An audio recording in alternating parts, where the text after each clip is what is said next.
অমলকান্তি, কবি নীরেন্দ্রনাথ চক্রবর্তী। অমলকান্তি আমার বন্ধু। স্কুলে আমরা একসঙ্গেই পড়তাম। রোজ দেরি করে ক্লাসে আসতো, পড়া পারত না।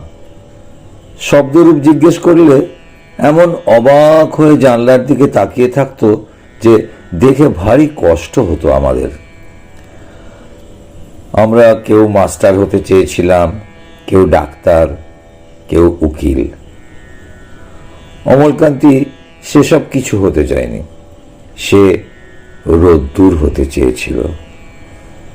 ক্ষান্ত বর্ষণ, কাক ডাকা বিকেলের সেই লাজুক রোদ্দুর। জাম আর জামরুলের পাতায় যা নাকি অল্প একটু হাসির মতন লেগে থাকে।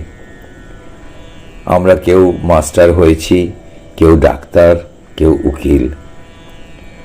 অমলকান্তি রোদ্দুর হতে পারেনি। সে এখন অন্ধকার একটি ছাপাখানায় কাজ করে। ও মাঝে মধ্যে আমার সঙ্গে দেখা করতে আসে।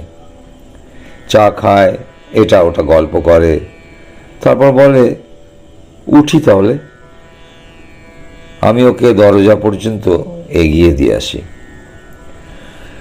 আমাদের মধ্যে যে এখন মাস্টারি করে, অনায়াসে সে ডাক্তার হতে পারত। যে ডাক্তার হতে চেয়েছিল, উকিল হলে তার এমন কিছু ক্ষতি হতো না। অথচ সকলেরই ইচ্ছে পূরণ হলো, এক অমলকান্তি ছাড়া। অমলকান্তি রোদ্দুর হতে পারেনি। সেই অমলকান্তি রোদ্দুরের কথা ভাবতে ভাবতে ভাবতে ভাবতে যে একদিন রোদ্দুর হতে চেয়েছিল।